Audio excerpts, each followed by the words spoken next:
My name is Cassie. I am 23 years old. I graduated as a qualified nurse this year and was given my first position as a home nurse. My patient was an English gentleman in his early 80s who suffered from Alzheimer's. In the first meeting, the patient was given his record, and from it I could see that he was a convert to the religion of Islam, therefore he was a Muslim. I knew from this that I would need to take into account some modes of treatment that may go against his faith, and therefore try to adapt my care to meet his needs. I bought in some halal meat to cook for him and ensured that there was no pork or alcohol in the premises, as I did some research which showed me that these were forbidden in Islam. My patient was in a very advanced stage of his condition, so many of my colleagues could not understand why I was going through so much effort for him. But I understood that a person who commits to a faith deserves that commitment to be respected, even if they are not in a position to understand. Anyway, after a few weeks with my patient, I began to notice some patterns of movement.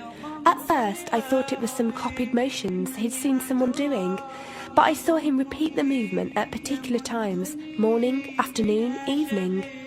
The movements were to raise his hands, bow, and then put his head to the ground. I could not understand it. He was also repeating sentences in another language. I couldn't figure out what language it was as his speech was slurred, but I know the same verses were repeated daily.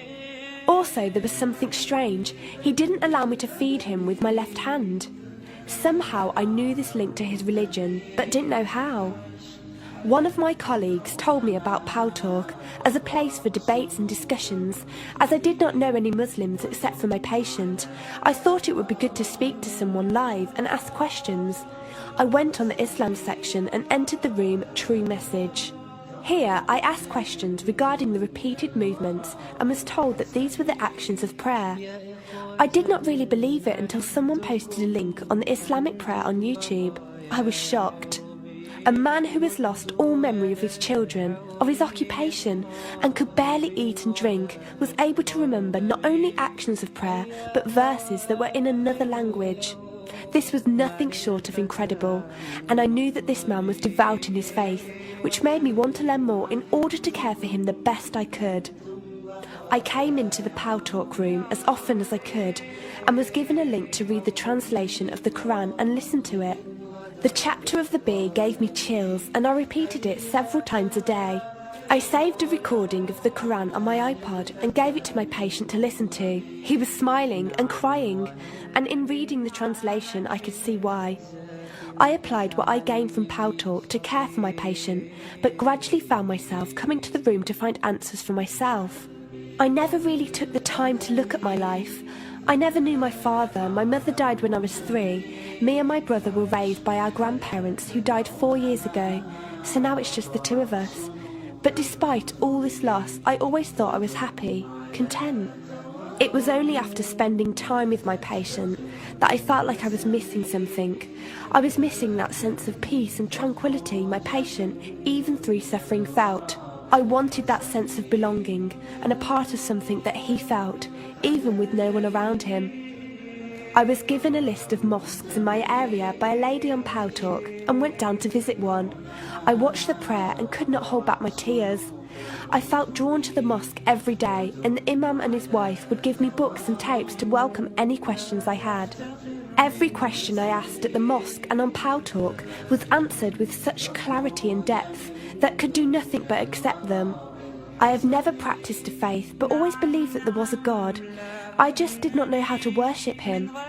One evening I came onto Pal Talk, and one of the speakers on the mic addressed me. He asked me if I have any questions. I said no. He asked if I was happy with the answers I was given. I said yes. He then asked what was stopping me accepting Islam. I could not answer. I went to the mosque to watch the dawn prayer.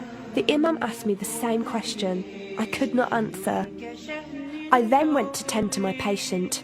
I was feeding him, and as I looked into his eyes, I just realised he was brought to me for a reason, and the only thing stopping me from accepting was fear. Not fear in the sense of something bad, but fear of accepting something good and thinking that I was not worthy like this man. That afternoon I went to the mosque and asked the imam if I could say my declaration of faith, the Shahada. There is no God except Allah. Muhammad is Allah's messenger. He helped me through it and guided me through what I needed to do next. I cannot explain the feeling I felt when I said it. It was like someone woke me up from sleep and sees everything more clearly. The feeling was overwhelming joy, clarity, and most of all, peace. The first person I told was not my brother, but my patient. I went to him, and before I even opened my mouth, he cried and smiled at me. I broke down in front of him. I owed him so much. I came home and logged onto Paltalk and repeated the Shahada for the room. They all helped me so much, and even though I had never seen a single one of them, they felt closer to me than my own brother. I did eventually call my brother to tell him, and although he wasn't happy, he supported me and said he would be there. I couldn't ask for any more. After my first week as a Muslim, my patient passed away in his sleep while I was caring for him. Inna lillahi wa inna ilayhi raji'un. He died a peaceful death, and I was the only person with him. He was like the father I never had, and he was my doorway to Islam. From the day of my Shahada to this very day, and for every day for as long as I live, I will pray that Allah shows mercy on him and grant him every good deed I perform in the tenfold. I loved him for the sake of Allah, and I pray each night to become an atom's weight of the Muslim he was.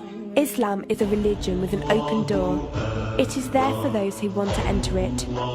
Verily, Allah is the most merciful, most kind.